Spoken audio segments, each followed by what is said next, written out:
Hello everyone, welcome to my YouTube channel study and stir. So आज की video में हम डिस्कस करेंगे बीएड फर्स्ट सेमेस्टर के पेपर 1 यानी कि चाइल्डहुड एंड डेवलपमेंट ईयर के बारे में। उसकी बुक को स्टार्ट करेंगे। सो जो उसमें हमारा फर्स्ट टॉपिक है वो है एजुकेशनल साइकोलॉजी। और यहाँ पे आपको मैं बता देती हूँ कि जो एजुकेशनल साइकोलॉजी है उसके क्वेश्चंस कैसे कैसे आते हैं। तो आप यहाँ पे देख सकते हो, what do you mean by the term educational psychology, discuss its scopes with reference to the present day teaching learning situation. Critically evaluate the concept of educational psychology, how it is involved in teacher training program. Next, discuss meaning, nature and role of educational psychology in teaching and learning process. फिर next question है, teacher training for the prospective teachers in incomplete without knowledge of the educational psychology. Comment on this statement. Next है, define educational psychology, why knowledge of educational psychology is needed to a teacher. Analyze it in detail. सो ये यहाँ पे जितने भी questions आप देख रहे हो ये सभी प्रीवियस ईयर क्वेश्चंस हैं और उसी के साथ साथ मैंने इन सभी को कवर करने की पूरी कोशिश की है। और अब हम फर्स्ट स्टार्ट करेंगे एजुकेशनल साइकोलॉजी। और मैंने जो ये नोट्स बनाए हैं वो भी एग्ज़ाम पॉइंट ऑफ व्यू से ही बनाए हैं कि कैसे हमने एग्ज़ाम पे लिखना है, कैसा हमारा वहाँ पे फॉर्मेट होगा। So let's start. Educational psychology is the branch of psychology concerned with scientific study of human learning. The study of learning process from both cognitive and behavior perspective allow researchers to understand individual differences in intelligence, cognitive development, affect, motivation, self-regulation and self-concept, as well as their role in learning. कि जो educational psychology है वो psychology की एक ऐसी branch है जो concern करती है scientific study of the human learning के साथ। और जो स्टडी ऑफ लर्निंग है वो एक ऐसी प्रोसेस है जिसमें कि हम बोथ यानी कॉग्निटिव और बिहेवियर पर्सपेक्टिव्स को अलाउ करते हैं रिसर्चर को कि वो अंडरस्टैंड कर सके किसी भी पर्सन के इंडिविजुअल डिफरेंसेस को, जैसे कि उसकी इंटेलिजेंस होगी, कॉग्निटिव डेवलपमेंट हो गया, उसका अफेक्ट हो गया, मोटिवेशन हो गया, सेल्फ रेगुलेशन हो गया और सेल्फ कंसेप्ट हो गया, एज वेल एज जो भी उनका रोल है लर्निंग में उसके लिए। नेक्स्ट है एजुकेशनल साइकोलॉजी। जो एजुकेशनल साइकोलॉजी है वो उसमें भी डिफरेंट है। जो एजुकेशनल का मतलब है मॉडिफिकेशन ऑफ बिहेवियर और जो साइकोलॉजी है उसका मतलब है नॉलेज ऑफ बिहेवियर और एक्सपीरियंसेस। नेक्स्ट है meaning of educational psychology. Educational psychology में be defined as that branch of psychology which study the behaviour of the learner in the relation to his education needs and his environment. Educational psychology deal with the behavior of human being in education situations. जो educational psychology है वो branch of psychology है जिसमें कि हम study करेंगे behaviour of the learner का, किससे रिलेटेड, जो कि होना चाहिए एजुकेशन से रिलेटेड या एजुकेशन की नीड से रिलेटेड। नेक्स्ट इसकी definition. So according to the Crow and Crow, educational psychology describe and explain the learning experiences of an individual from birth up to old as.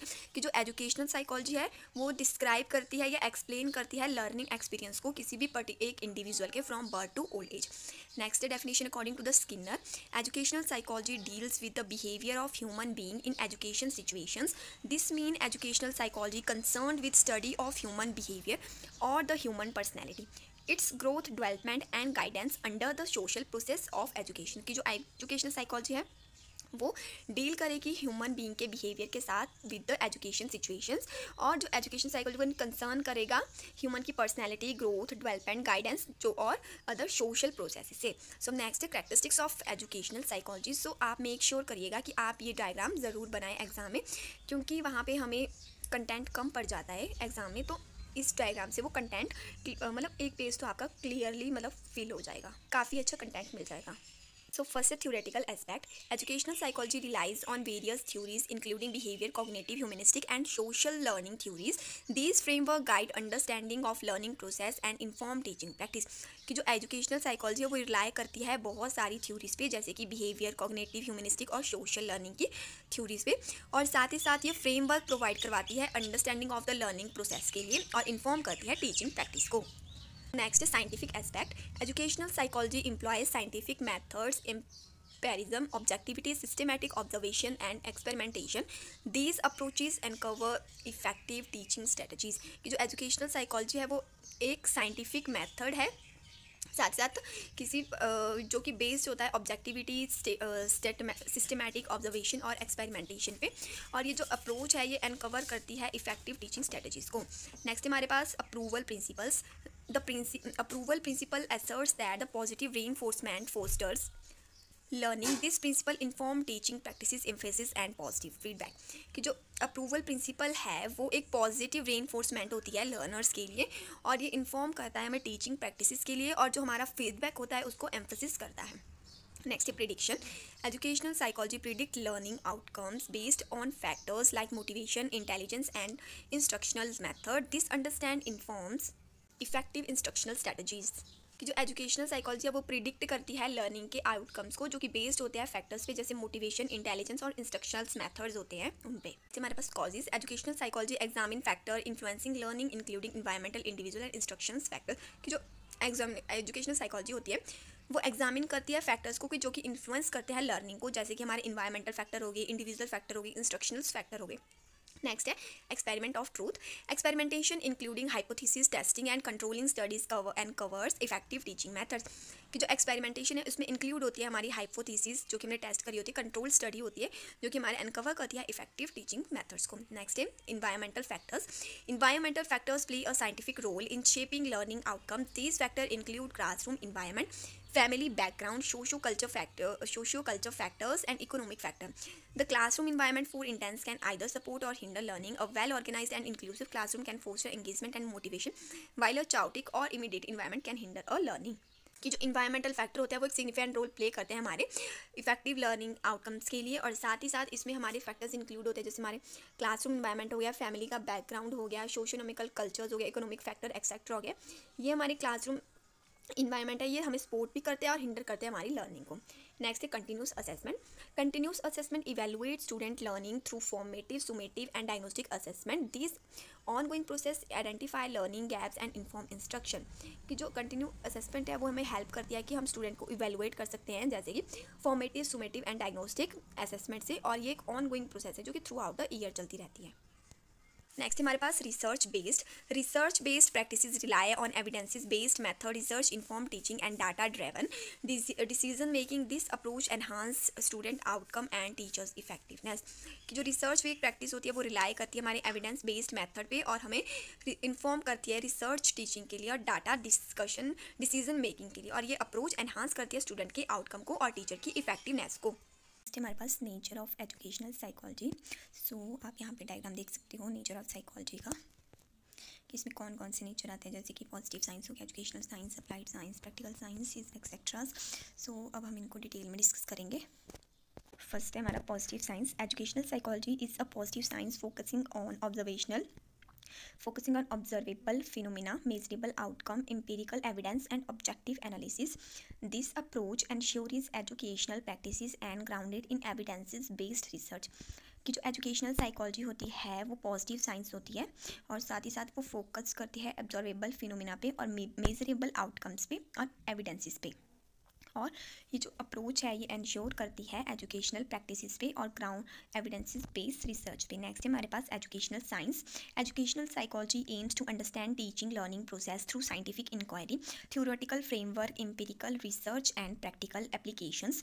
This improve educational outcomes by informing teaching methods and learning strategies. कि जो educational psychology होती है उसका M है हमारा कि हम understand कर सके टीचिंग लर्निंग प्रोसेस को थ्रू द साइंटिफिक इंक्वायरी और किसी भी पर्टिकुलर थ्योरेटिकल फ्रेमवर्क से, और जो ये है ये इम्प्रूव करते हैं हमारे एजुकेशनल आउटकम को। कैसे? ये इन्फॉर्म करते हैं टीचिंग मेथड्स को और लर्निंग स्ट्रेटजीज को। नेक्स्ट हमारा अप्लाइड साइंस की जो एजुकेशनल साइकोलॉजी है वो अप्लाई होती है थ्योरेटिकल नॉलेज पे। Educational psychology applies theoretical knowledge to solve practical educational problems, informing teaching method, learning strategies, and program evaluation. Next हमारे पास practical science. Educational psychology provide practical guidance for teacher, educator, policy makers and parents addressing real world educational challenges. की जो educational psychology होती है वो हमें provide करवाती है प्रैक्टिकल गाइडेंस, किसके लिए? टीचर के लिए, एजुकेटर के लिए, पेरेंट्स के लिए, और साथ ही साथ वो हमें एड्रेस करती है हमारे रियल वर्ल्ड एजुकेशनल चैलेंजेस के साथ। नेक्स्ट हमारे पास social science. Educational psychology examine human behaviour in social context, recognising culture, socio economic, family and peer influences on learning. जो एजुकेशनल साइकोलॉजी है हम उसमें एग्जामिन करते हैं ह्यूमन का बिहेवियर, सोशल कंटेक्स्ट को, और रिकॉग्नाइज करते हैं हम अपने कल्चर को, सोशो इकोनॉमिक स्टेटस को, फैमिली को, और साथ ही ये हमारा जो लर्निंग होती है वो इन्फ्लुएंस होती है हमारे पीयर्स से। नेक्स्ट हमारे पास specific science. Educational psychology focus specially on educational issues distinct from general psychology and other social sciences. ये जो एजुकेशनल साइकोलॉजी है वो फोकस करती है हमारा स्पेशली ऑन एजुकेशनल इश्यूज पे, डिस्टिंक्ट फॉर्म पे, general psychology and other social sciences पे। Next scientific approach. Educational psychology employ scientific methods include empiricism, objectivity, systematic observation and experimentation. कि जो एजुकेशनल साइकोलॉजी होती है वो साइंटिफिक मेथड है एक, जो कि जिसमें इंक्लूड होता है हमारा सिस्टमैटिक यूज़ होता है, हमारा ऑब्जेक्टिविटी होती है, इम्पेरिकिज्म होता है, ऑब्जर्वेशन और एक्सपेरिमेंटेशन एक्सेट्रा जिसमें हम यूज़ करते हैं। Next 8 technical advice.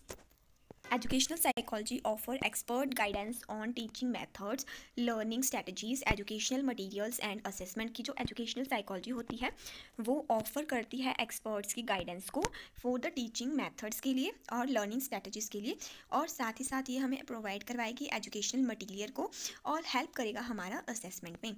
नेक्स्ट हमारे पास स्टडी ऑफ एजुकेशनल प्रॉब्लम्स की जो एजुकेशनल साइकोलॉजी होती है वो इन्वेस्टिगेट करता है हमारे एजुकेशनल चेंजेस को। कि educational psychology investigate educational changes such as a learning difficulties, motivation, classroom management and special needs to education. Last है हमारा growing and developing science. Educational psychology continue evolve through new research, finding emerging technology, changing educational landscape and interdisciplinary collaboration. कि जो educational psychology होती है वो एक continuously evolve होती है और साथ ही साथ इसमें हम न्यू रिसर्च फाइंड करते हैं, न्यू टेक्नोलॉजीज में एमर्ज होती है और जो हमारा एजुकेशन का लैंडस्केप होता है वो चेंज होता रहता है इसके साथ। सो आज की वीडियो में इतना ही। हम नेक्स्ट वीडियो में डिस्कस करेंगे scope of the educational psychology.